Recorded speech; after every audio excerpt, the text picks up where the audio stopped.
శ్రీమతి నమః. ఉద్యోగం లేదు, మనశ్శాంతి లేదు, ఆర్థిక ఇబ్బందులతో ఉన్నాం.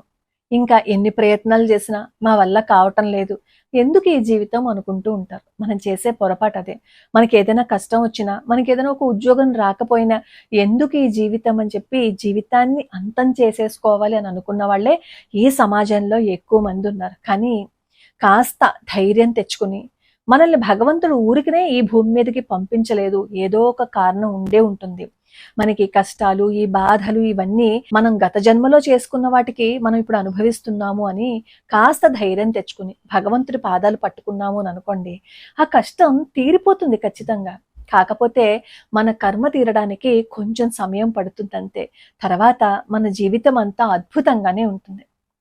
ఈరోజు ఒక అద్భుతమైన లీల గురించి చెప్పాలనుకుంటున్నాను. సర్వమంగళ అమ్మవారి ఆలయం గురించి నేను చెప్తున్నప్పుడు మన ఛానల్లో ఆ వీడియోస్ చూసి అక్కడికి వెళ్ళి ఆవిడ జీవితం ఎలా మారింది అనేది నాకు కామెంట్లో పెట్టారు 15 రోజుల క్రితం. అది చదివినప్పుడు నా కళ్ళల్లో నుంచి నీళ్లే వచ్చాయి.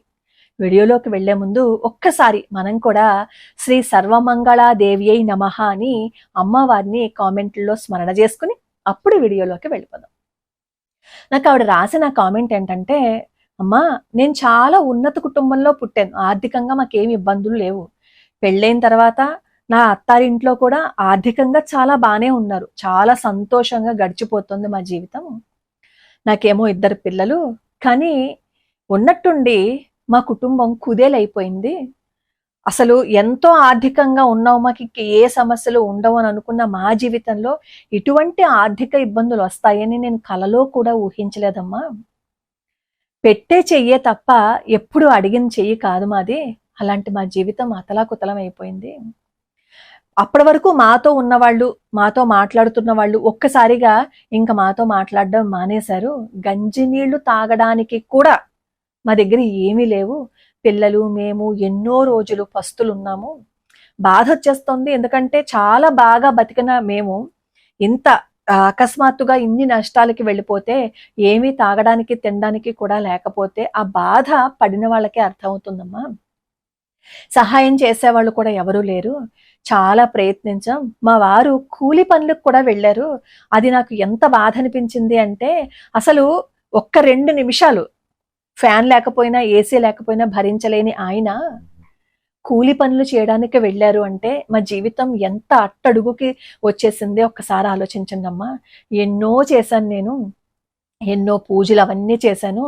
మాకు ఇంక దిక్కు తోచటం లేదు, ఎందుకు ఈ బ్రతుకు అని అనుకుంటున్నాం. ఎందుకంటే అందరూ చుట్టుపక్కలందరూ మమ్మల్ని వెక్కిరించే వాళ్ళే. ఈ సూటి పోటీ మాటలు పడలేక ఇంక ఈ జీవితం వద్దు అని అనుకున్నాము. నాకేమో ఈ సామాజిక మాధ్యమంలో ఎవరో సర్వమంగళ అమ్మవారి వీడియో పంపించారు. అది చూసి అనుకున్నాను, వ్యూస్ సబ్స్క్రైబర్స్ కోసం ఇలా చెప్తూ ఉంటారని అనుకున్నాను. కానీ ఆ ప్లేలిస్ట్ ఒక్కొక్కటి చూస్తున్న కొద్దీ నాకు అనిపించింది, అదేంటంటే నా జీవితం అక్కడికి వెళ్తే బాగుంటుందేమో, ఒక్కసారి అమ్మవారి పాదాలు పట్టుకుందామని చెప్పి అక్కడికి వెళ్ళానమ్మా. మీరు నమ్మరు, 2 ఏళ్ల పాటు ప్రతి మాస శివరాత్రికి అక్కడికి మేము వెళ్తూ, నవావరణ అర్చనకి 2 సంవత్సరాలు మేము ఒక్క మంగళవారం కూడా మిస్ అవ్వకుండా అక్కడికి వెళ్ళామమ్మా. నేను ఈరోజు చాలా ఆనందంగా చెప్పుకోగలుగుతున్నాను. అదేంటంటే, నా భర్త కూలి పనులకు వెళ్తూ గంజి తాగుతూ మేము ఎన్నో బాధలు పడినప్పుడు ఒక్కళ్ళు కూడా మా వంక చూడలేదు. కానీ నేను అమ్మవారి పాదాలు పట్టేసుకున్నానమ్మా. అక్కడ కూర్చుని అమ్మవారిని చూస్తూ నేను కన్నీళ్లు పెట్టుకుని, నా కర్మను కరిగించు తల్లి, నా బాధని తట్టుకునే స్థితిని నాకు ఇవ్వు తల్లి అని చెప్పి నేను అమ్మవారిని ప్రార్థించాను. నా కష్టాలు తీరిపోవాలని నేను ఏం అడగలేదమ్మని, నాకు తట్టుకునే శక్తి ఇవ్వమ్మా, భరించలేకపోతున్నాను, నా బిడ్డల్ని చూసైనా సరే నేను బ్రతకాలనుకుంటున్నాను, శక్తి ఇవ్వమ్మా అనే ప్రార్థించానమ్మా. ఈ రోజు నేను ఒక చిన్న షాప్ పెట్టుకున్నానమ్మా. గత కొన్ని సంవత్సరాలుగా ఎన్నో ఇబ్బందులు పడిన మేము ఇప్పుడు కడుపు నిండా తినగలుగుతున్నాము. అది అమ్మవారి అనుగ్రహం అమ్మా. అసలు మేము ఉండకూడదు, ఈ జీవితాన్ని అంతం చేసేసుకోవాలి అని అనుకున్న మేము ఈరోజు ఒక ఆనందంగా ఈరోజు కడుపు నిండా తింటున్నాము అంటే సర్వమంగళ అమ్మవారి దయమ్మ, అమ్మ అక్కడ ఉందమ్మా అంటూ ఆవిడ కామెంట్లో రాశారు. నాకు ఎంత ఆనందం అనిపించిందంటే, చాలా మంది చేసే పొరపాటు అదే. ఏంటంటే, కష్టం వచ్చిందనుకోండి, బాధ వచ్చిందని అని అనుకోండి, ఇంకా మాకు ఇంకా ఏం వద్దు, అవసరం లేదు, ఈ జీవితం అంతం చేసేసుకోవాలి అని అనుకుంటారు.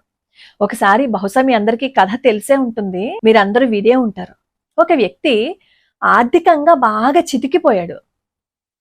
ఇంకేం చేయాలో తెలియలేదు. అందుకని జీవితాన్ని అంతం చేసుకోవాలని అనుకుని అడవికి వెళ్తాడనమాట.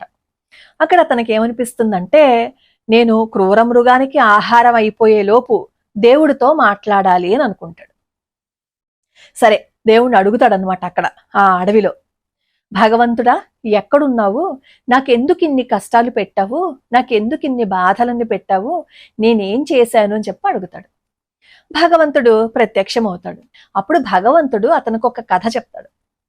నేను ఈ భూమి మీద కొన్ని నాచు మొక్కలని అలాగే కొన్ని వెదురు మొక్కలని ఒకేసారి సృష్టించాను. ఈ నాచు మొక్కలు సృష్టించిన వెంటనే అడవంతా పచ్చగా అయిపోయి ఎంతో రమణీయంగా కనిపించింది. కానీ వెదురు మొక్క బయటికి రావడానికి దాదాపుగా 5 ఏళ్లు పట్టింది. 5 సంవత్సరాలు వేచి ఉన్నప్పుడు ఆ చెట్టు మొక్క చిన్నగా బయటకు వచ్చింది. 6 నెలలు అయిపోయిన తర్వాత చాలా ఎత్తుగా ఎదిగిపోయింది. ఆ తర్వాత చాలా బలిష్టంగా, చాలా బలంగా మారిపోయింది.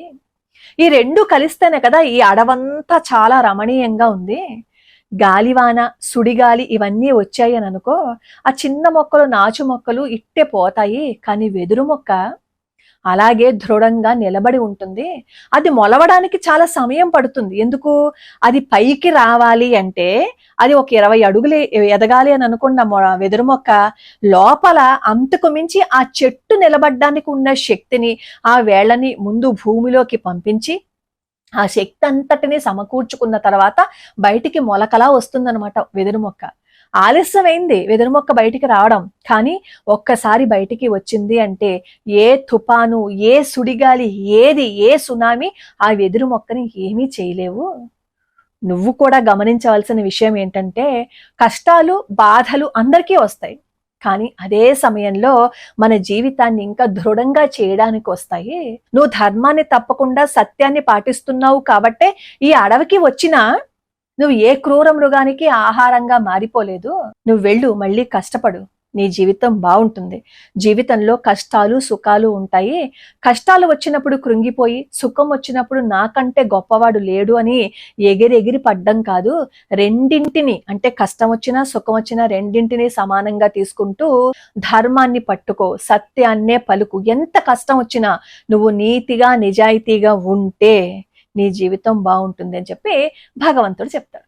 సరే, ఆ మాటలన్నీ విన్న తర్వాత అతనికి ఏమనిపిస్తుందంటే, నిజమే కదా, నిజమే, ఎందుకు నేను ఎంత పిరికిగా ఆలోచించాలి, సంతోషంగా ఉన్నంతసేపు హాయిగా ఉన్నాను కదా, ఇప్పుడెందుకు నా ప్రాణాలు తీసుకోవాలి అని చెప్పి మళ్ళీ వచ్చేస్తాడు. వచ్చిన తర్వాత ప్రయత్నం చేస్తాడు, తన కాళ్ళ మీద తను నిలబడతాడు. మళ్ళీ అంతకు ముందు కంటే చాలా ఎక్కువగా ఆర్థికంగా సంపాదించుకుంటాడు. భగవంతుడు ఎవరిని ఎప్పుడు ఈ భూమి మీదకి మామూలుగా ఏం పంపించడు. ఈ రోజు మనకి ఏదైనా చిన్న కష్టం వస్తే, ఇంత బాధ వస్తే భగవంతుణ్ణి నిందిస్తున్నాం. అసలు మనం భగవంతుణ్ణి నిందించడానికి సరిపోతామా? మనం చేసుకున్న కర్మలేంటి? మనం చేసుకున్నవన్నీ మనమే కదా, మనం రాత రాసేసుకుని ఇక్కడికి వచ్చాము. మన రాత మనం రాసుకుని నువ్వు మార్చలేదు అని మనం భగవంతుణ్ణి ఎందుకు అంటాం? ఎందుకు అనాలి? అసలు అనే అర్హత ఉందా మనకి?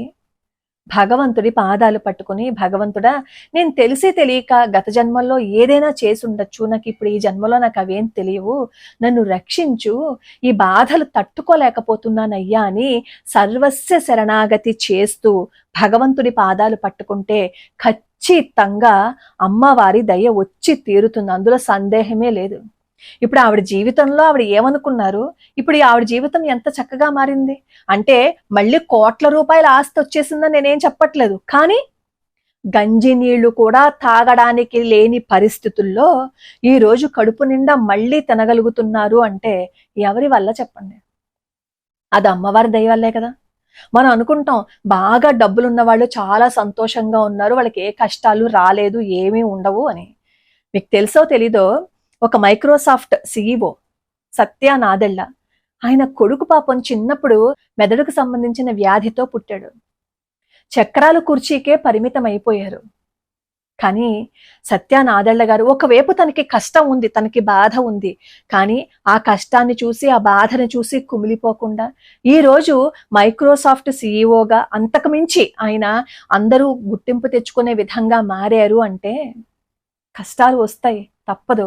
కానీ దాన్ని తట్టుకుని ముందుకు వెళ్ళగలిగితే అప్పుడు మనం జీవితంలో ఏదైనా సాధించగలిగిన వాళ్ళం అవుతాం.